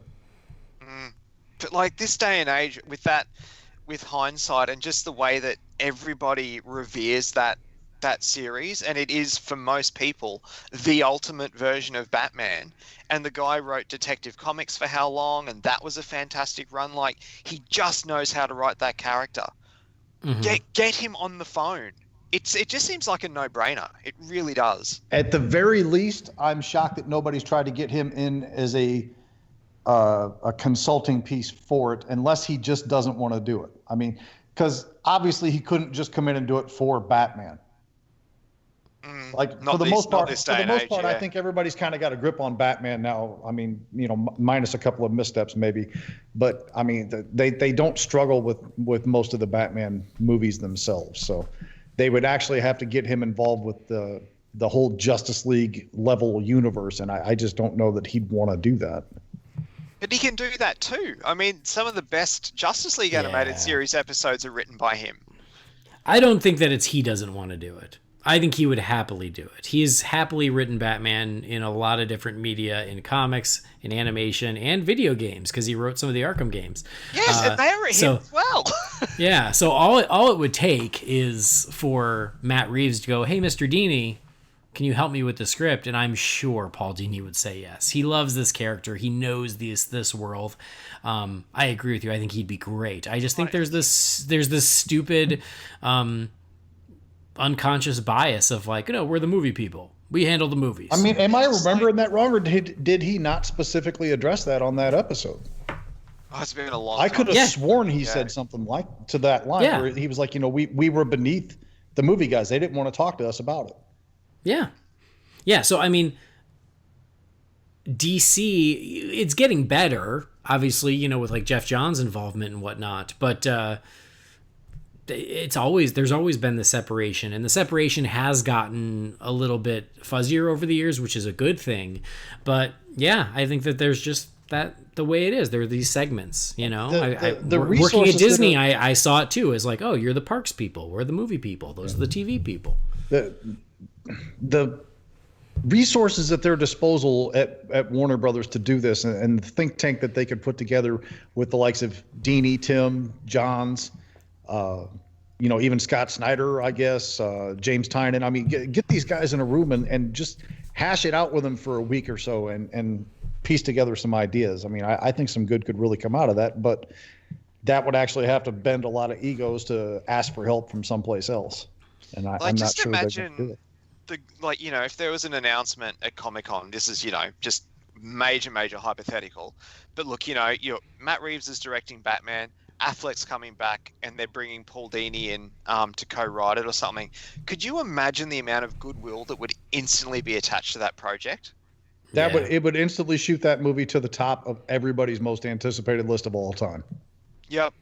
Mm-hmm. Even the people that hate the DC movies in their current state would be over themselves about that. Mm-hmm. Mm-hmm. Yeah, I agree with you. I do wish they would take advantage of that. Sorry, I completely got us off topic there, but it's a completely fair point. I think that more than almost anyone, Paul Dini deserves a crack at that, and I would love to see it happen. Just don't know if it will. If I wasn't so busy in charge of the Aquaman press stuff right now, I would submit our applications to just take over and put these ideas into place. But I'm really busy hiding that trailer from everyone right now, so I can't. Well, that's enough to keep you busy. The other thing I love about Paul Dini is how he is another Christmas whore like us. Yep. That man loves him some Christmas, and it's amazing. So he gave us Christmas with the Joker, and he gave us this, and he wrote a Detective Comics story with the Joker and Tim Drake's Robin called Sleigh Ride, which I highly recommend you pick it up. Mm-hmm. It's just a one-issue story, and it's awesome. That would make for a great animated episode of TV. And what was the Superman one he wrote with Alex Ross doing the art? Did he write the Superman one? Yeah, he wrote all of them.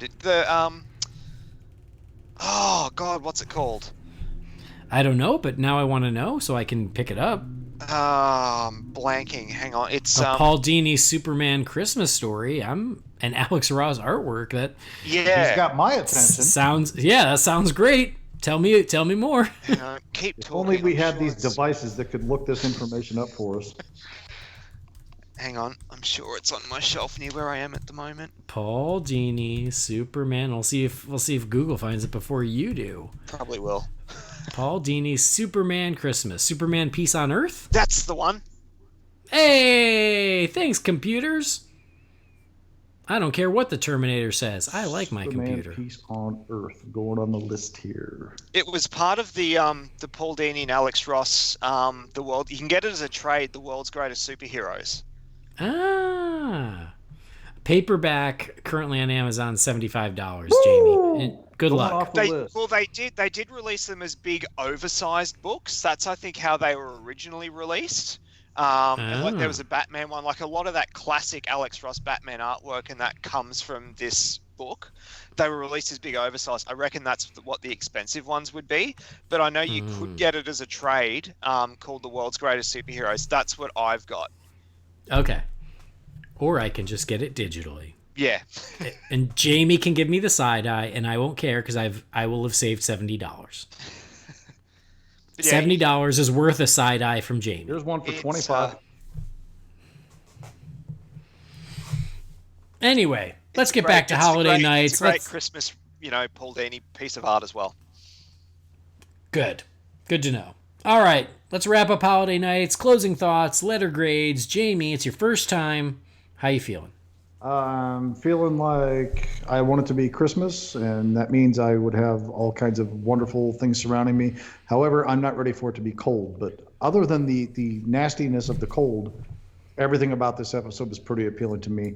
I wanted that Batgirl one to be its own movie. I love that one so much. I'm ashamed that it took me this long to watch it, but I'm really glad that I did. For me, this is an A. Put it on the Christmas viewing list for this year, Jamie. You just got yourself a new Christmas special. Done. Easy enough. Brendan. For listeners who don't know, I'm not so sure about Jamie. I don't know if Jamie's on the same level as you and I, Andy, but you said before, like, we are Christmas whores. We've recorded Christmas specials together every December. I think last year I got up to in the 60s, like the amount of Christmas specials I watched in December. Like, we frigging love Christmas. And we love Batman. So it's combining those two things together.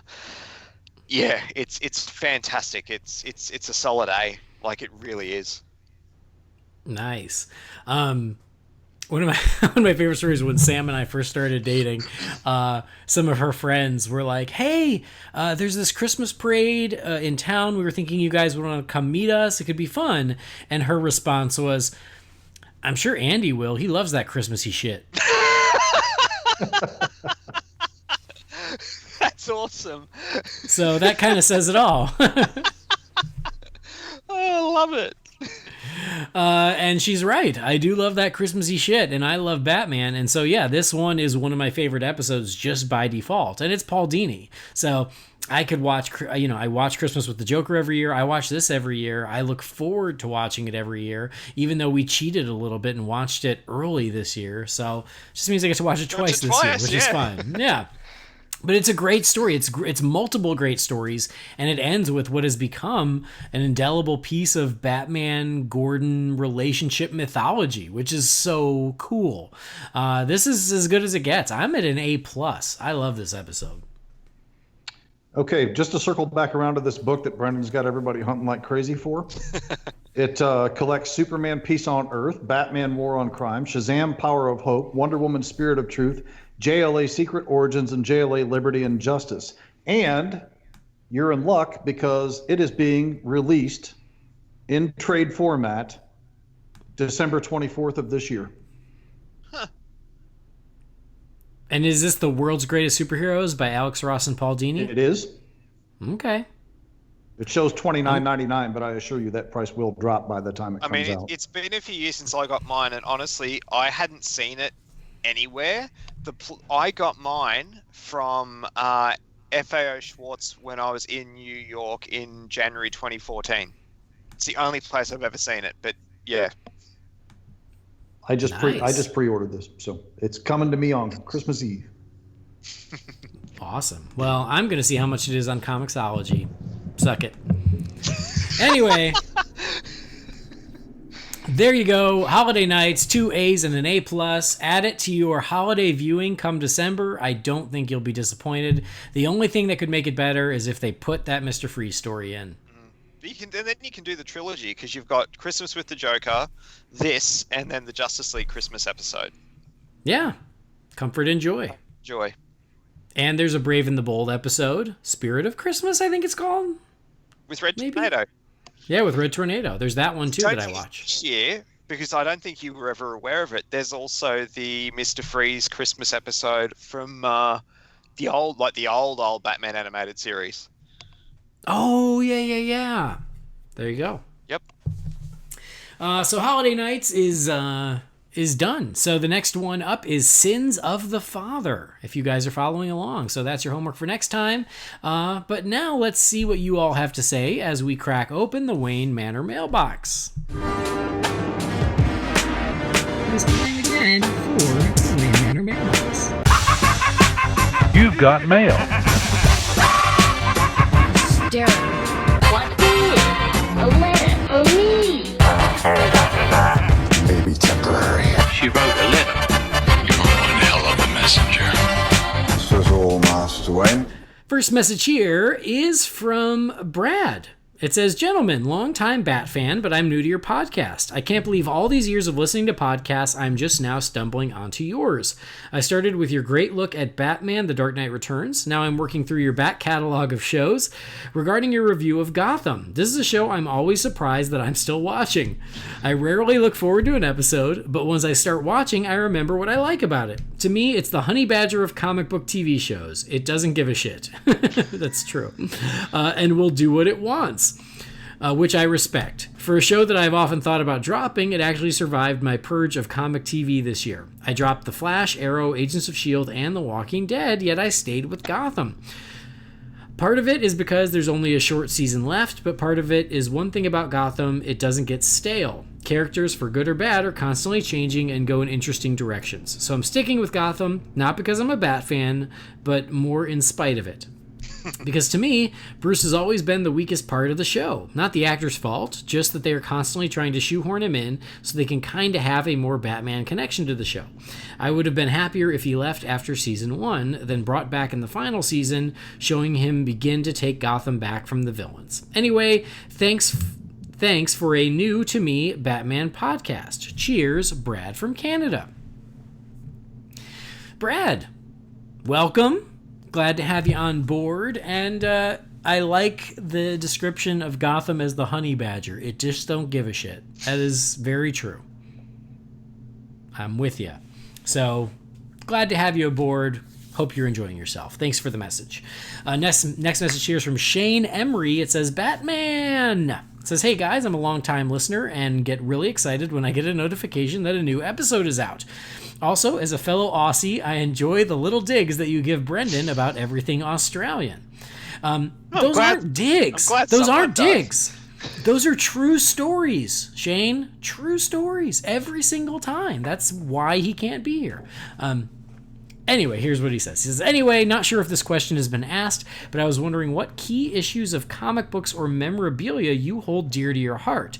Mine is all the Death of the Family issues signed by Scott Snyder and Greg Capullo. Keep up the good work, and Aussie, Aussie, Aussie, oi, oi, oi." Shane. I love it. That was perfect for you to be on this episode, Brendan. It was. All right. Favorite piece of Batman comics or memorabilia? I think we have mentioned this before, but it's always fun to talk about it again. Brendan, favorite piece of Batman stuff? I've got a couple. We've talked about before, I've got the original issue of, what is it again? Batman Adventures number 12. From when I was a child, that I only the last 2 years discovered that was like, holy shit, that has the first appearance of Harley Quinn. So I found it in my family home, got it graded, and it's now sitting on a shelf with a Batgirl and Harley figure in front of it. I'm still waiting for the original looking Poison Ivy to get an action figure release from that new, the newer series of Batman animated figures, so I can have them all nicely presented. Other than that, in terms of comics, I've got my copy of Batman Cacophony, which I took with me to Jay and Silent Bob's Secret Stash when I went there in 2014 and asked Walt to sign it. Instead, he did an original piece of Batman art inside the cover for me, which is fantastic and beautiful and more than what I asked him to do. So they're my two favorite comic pieces. I think my other favorite piece that I have, and I'm not wanting to start a whole thing here because I know it's you, Andy, but I do. Well, I think I know where this is going. I do love my original Ultimate Batman from 1995, signed by Val Kilmer. That's just, it's one of my favorite toys from my childhood, from one of my favorite movies of my childhood, signed by the actor. So, movie aside, that just holds a special place in my heart. So, yeah, they're probably my favorites. Cool story, bro. No, I'm kidding. That makes sense. Yeah. I'll allow it. Jamie? The Jim Lee variant cover of Justice League #1. Oh, perfect. Timeless. Sorry, it's in front of me. It's smiling at me. It's smiling at me. Sorry, I had Christmas on the break. This is the year we were introduced to Chinese turkey. Right. Now, everybody's heard me talk about the uncut sheet of Batman trading cards that my grandmother got me from QVC way back in the day. That's still one of my favorite things. I really need to get that thing matted and framed and hung up on a wall somewhere, but I'm too lazy to get that done somehow. The other thing I'm going to bring up this time, because I don't mention it often enough, is my Batman coffee mug collection, which consists of the Batman Forever glasses from McDonald's. Mm-hmm. That my daughter broke one of a few months ago, and I'm very heartbroken about that because it was actually one of the Batman. Now you're down one mug and one daughter. Yeah. Which one did she break? One of the Batman ones. Oh. She couldn't have broken the Robin one or any of those. I mean, it had to be a Batman one. They're super cheap on eBay. Okay, but that's where I got mine. Point is, I've had those forever, and oh yeah, I use them daily. I'm with you. No pun intended. Exactly. I've got the complete mug don't. set from Batman Live, if anybody remembers Batman Live, because it only seemed to last for like 15 minutes. But I went to that with my kids, and Guy Milks and his kids came with us, and we had front row seats for Batman Live, and I got the coffee mugs from that. Which was really their cool. quote-unquote world tour. My ass. Yeah. I have the Robin mug from that. I love it. I've got a coffee mug that Andy got me for Christmas last year that is like Batman through the years, which I really love. I use that one a lot every time it gets washed. And I love this one in particular because the handle of it was glued on upside down. But believe it or not, it actually makes the cup easier to hold, which is why that one's like top of rotation every time it comes out of the wash. Good. So that was Andy's Christmas present from last year. So thank you, Andy. You're welcome. My little shrimp on the Barbie got me a pack of bat hangers, which is still sitting on my shelf upstairs. Little shrimp on the Barbie. Oh, that's endearing. Even though the bat hangers thing drives me crazy, the amount of effort and thought that went into that was tremendously appreciated. So that's become part of my display collection in the upstairs portion. And then I didn't know that. Listener and pal of the show, Lincoln Mesa, made me a customized Holy BatCast coffee mug with an Oakland Raiders symbol on it. So, like, these are some of my favorite things that I cherish. Yeah. Shout out to Lincoln. He gave me a Holy BatCast mug as well. That is awesome, and as well as a mug with me and Sam's wedding photo on it, which was super cool. I didn't get one of those. Lincoln, come on, man. That's because when you got married, there weren't digital photos. No, I just want one with you and Sam on it so I can look at both of your lovely faces every morning. Oh, there you go. We should sell that one on the site. Get a mug of Andy and his wife. Yeah, I mean, I have so many Batman things that I do love. Comics. I recently came into possession of the first appearance of Nightwing, thanks to my Bat brother Jamie Drewley. Oh wow! So that's a good one. Well, technically, the first appearance of Dick Grayson in the Nightwing costume. The first appearance of Nightwing is actually Superman. If you want to get technical. We don't. Okay. Shut it down. I have the 18-inch, I think he is, the 18-inch Michael Keaton Batman from NECA figure. Oh, nice. And I love that thing. It is so cool. I couldn't afford the hot toy, so that was my compromise, and he's awesome. So I love him a lot. Two of my favorites are my Batman and Robin statues from the old WB store. If you guys have listened to the show before, you know that Robin had an incident where my cat, who I love so much, chewed his hand off. And so Jamie got the troops together, and they were able to all pitch in and get me a replacement. So that's even extra special. But they're just great pieces because for me they're like the quintessential Batman and Robin that I love seeing in the comics. So those are awesome. So I'm a big So I'll go with that. Oh, the comics, I'll throw this in too. I did a couple months back pick up the first appearance of Batgirl. It's not an extremely high grade, but I was so pleased to have found that when I walked into my comic book shop, so I had to go home with it. Sweet. All right, that's always fun to talk about. Anyway, onward. Next one here's from Anthony Piccolo. It says, "Hey guys, my brother, cousin, and I have done several cons over the years on the East Coast, but we eventually would like to do the big one, San Diego Comic-Con. Having done it yourself, is there any advice you could give on how to plan or prepare? Or maybe you could even do a show on the ins and outs of going to Comic-Con. Thanks, Anthony." Anthony, thank you for the message.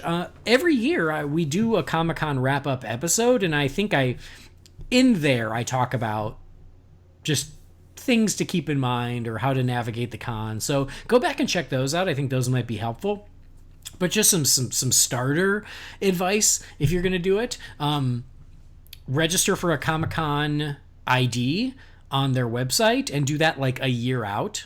So you need that before you can do anything else, before you can buy tickets, before you can do anything. So you got to go on, register on their website, get your ID, and then you can use that to buy tickets. Just know that you have to plan at least about a year in advance. If you're like, oh, I'll probably go to Comic-Con, which happens in July, and then in May go, oh, I'm going to go get tickets, too late. You've already missed the boat. Usually, Comic-Con's in July. Tickets you usually get right around the new year, maybe? Sometimes, yeah, I'm trying to remember. Sometimes even in the fall. Like you have to totally plan ahead. So make sure you do that. Also, just if you get the tickets and you get to go, just know that you'll never see everything. Have your priorities and just know that no matter what, you're going to have a great time and see what you can. But if you try to do it all, you're going to fail and you're going to be disappointed. So just go in with just the thought that, okay, this is my priority and everything else is extra. And that's how I do it. I'm like, you know what? Saturday, Warner Brothers panel, that's my priority. Everything else is extra. And there's plenty else. So I would say that, and then there's stupid things like have phone chargers because you're going to run out of battery. If you are going to go to Saturday in Hall H, you're going to plan to camp out because it gets crazier every year. So things like that. But check out the previous Comic-Con episodes, and then this July I'm going back and I will do another recap episode and we'll share additional tips at that point. My personal advice for San Diego Comic-Con, if you want to go, don't have kids. That's a good recommendation as well. All right, next message here is from Joseph Stewart. It says, "Hey, Holy BatCast family, I hope all is well. Will we see Cheetah's origin in Wonder Woman 2? Brendan, what do you think?" I think we kind of have to, don't we? I mean, I guess we don't have to, but it certainly would make sense. Yeah. I think it's a given. I feel like if they're introducing the character of Cheetah, who has not been in media, or at least in mainstream media ever, they're going to want to do an origin so people know who the heck they're watching. Yeah. Jamie, thoughts? Yeah, I don't see how they're going to be able to get around it, honestly. I mean, they could obviously do an extremely abridged version of it and just get right to the meat of it, but I suspect we're probably going to get kind of a build up to it and, the full origin for it. I'll be very curious as to how much of a transformation they're going to do. How cat-like is she going to become? Is it werewolf? I hope it's full. Is she going to be a werecat? In London style. I really do. Right. Yeah, that's what I'm wondering. Because there was a cheetah that just wore an outfit, and then there's the more recent cheetah. She's more of a werewolf, but a cat. Cheetah. So it'll be interesting. Next message here is from Anthony Morelli. It says, Andy and Jamie, thanks for all the podcasts. It's simply a way to kill the work commute and escape into a world without rules. My question is, don't you feel like DC has no clue what to do as a cinematic universe? Now we have 2 standalone Joker films, nothing new on The Flash, Green Lantern Corps, Batman. It feels like they don't have a clue and just throw ideas at the wall and see how the public will react. At this point, I'm hoping for a complete reboot due to the disappointing critical acclaim and box office and some random decision making. What's your thoughts? Sincerely, Anthony Morelli. We covered this a little bit earlier, but what the heck? Brendan, thoughts on this? I was just about to say, let's get back to the start of this episode. Really, that's really my overall thoughts. Anyway, I don't think it needs to be rebooted. I think they've got enough good there to keep things moving, and with the movies that like I said before, the 3 that are actually real and are actually happening, they seem good. I mean, like, we haven't seen a lick of footage of Aquaman yet, but that character has enough going for it, from what we saw in Justice League and everything to warrant its own film. I think it'll be good. Great director on board, great cast. It should be really good. Wonder Woman 2, I mean, just see Wonder Woman 1. I mean, that's all the goodwill you need for that movie. And Shazam looks like it's going to be a ton of fun from the little bits that we've seen. Batman can work, spinning off from what we've already seen. Whether it's Affleck or not, I think they can carry on. I've always said I want more Henry Cavill Superman. The more the better. Whether all these other things pan out, we'll see. The things that we know we are getting, though, I can't wait. Bring it on. Cool. Jamie? I think adjustments are being made. I don't think the reboot is necessary. I think they've got enough behind them. I mean, Justice League is the only true quote-unquote flop that they've had since the thing got to rolling. Some of the other ones might have underperformed, but they've been profitable at the very least, if not successful financially. So I think adjustments have been made and will continue to be made. The regime change, if you will, which apparently is still going on. I think there's more definite set than what we know about, and the rumor mill doesn't help things. That's really where the problem stems from for us, is we don't know how to make heads or tails over what's legit and what is not at this point, which we kind of discussed that earlier as well. I just think make adjustments, get solid leadership in place, which I have good confidence that that's where we're at now. And I think going forward, we'll see a lot more positive trend with these films. And if I'm wrong, we can always reboot it later. So that's where I'm at. I think, sorry, Andy, too, just before you jump in, I think these movies, I mean, yes, they've had problems. We all know that. And yes, Justice League, although we like it, wasn't the success that it should have been. But I don't think these movies are as bad as the internet makes them out to be. I mean, I literally saw an article a couple of days ago. I screenshotted it and sent it to you guys, and I saw it again repeated somewhere this morning, where it's literally, I think, the 5 or 8 things that are wrong with the action scenes in the DC films and why Marvel are doing it better. It's just when was there a problem with the action scenes? Where is all this? We know where it's coming from. It's internet clickbait bullshit. If you can ignore that, and which I've been doing for the last 18 months, if you can just flick past that stuff, not click on it, ignore it, see it for the clickbait bullshit, like I said, that it is, and ignore it, things aren't as bad as the internet makes them out to be. Yeah, I'll just agree. I don't think a reboot is needed. I do think that they need to plug the leak where all this development stuff keeps getting out, like I said earlier. But yeah, I do think they're exploring a lot of different ideas, but I don't think that's anything to be super concerned about, because what matters is the movies that get made, and I think that those are promising at the moment. Next message here is from Elder Murray. It says, "Hey, Andy and Jamie and the entire family. Is there a chance that Dustin Hoffman could still play the Penguin in the Matt Reeves Batman movie if the rumors are true and the Penguin is the main villain?" Elder, thank you for the message. Jamie, thoughts? I think that would be interesting in the fact that we would potentially be dealing with an already aged Batman. Why not deal with an already aged Penguin? However, I think the likeliness of it is next to zero. Brendan? Yeah, I agree. I can't really see it, but you know, some of these movies pull off random and really good casting, so why not? But I don't know. I've never really seen Dustin Hoffman as a Penguin anyway. You know, whether it be now or back in 1992 or whenever. I can't see it. Right. I think that he would have been great back in the day. I just think at this point he is too old. I think that ship has sailed. It's too late. So I think that they're going to go a little bit younger. I think he's in his 70s at least at this point. I just think that it's too late for that. And then one last one from Stuart Busire. It says, "Hey, Andy and Jamie, it's Stuart from Guernsey. I think it's about time for another classic comic review show. I remember about a year ago that you guys were going to cover Black Mirror. Do you still have plans to do this? I do. I still love listening to the Dark Knight Returns and Hush episodes, but I'm looking forward to hearing another classic story review. Andy, I know you're not a big fan, but I think year one is due to be covered. Hope you guys are doing well, Stuart." Stuart, thank you as always for the message. We should do another big classic story. I agree with you. I know we were going to do Black Mirror, and then we got distracted, so maybe it's time to come back around that. Year one, yeah, that's a good option. So Year two, we'll talk which about doesn't it. get enough love. Yeah, I have that one. So Did you ever can you read it? that one? No, not yet, but I have it.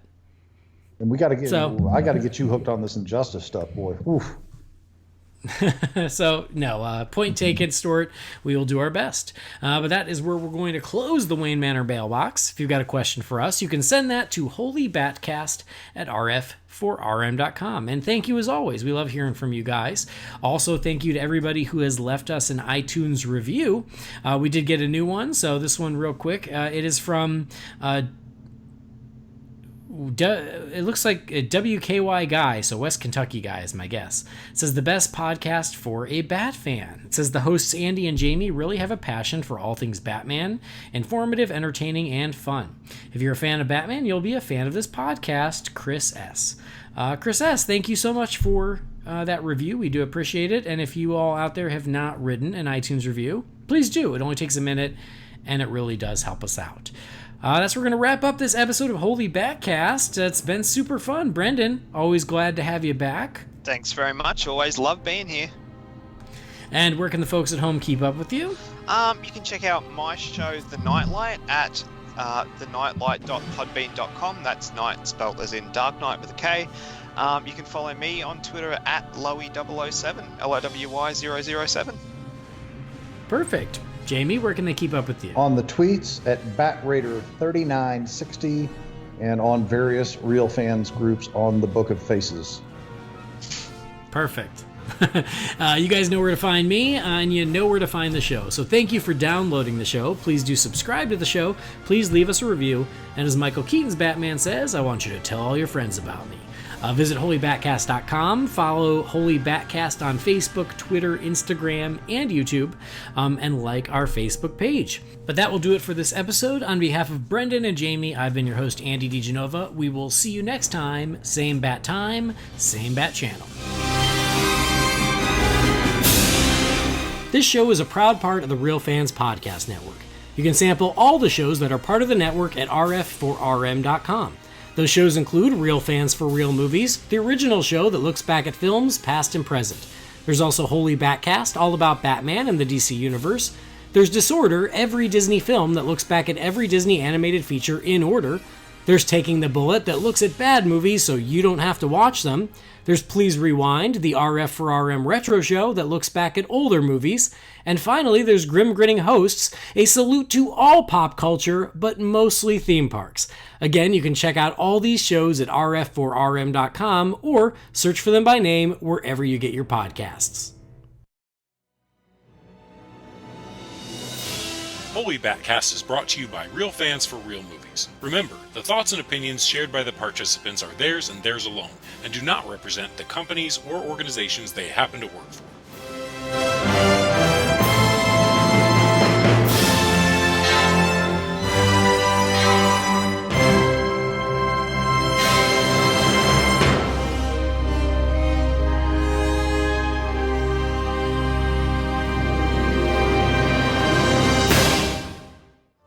That luscious tan, those ruby lips and hair color, so natural, only your Undertaker knows for sure. I know what you're saying. Where can I get these fine new items? Well, that's the gag. Chances are you bought them already. Love that joking.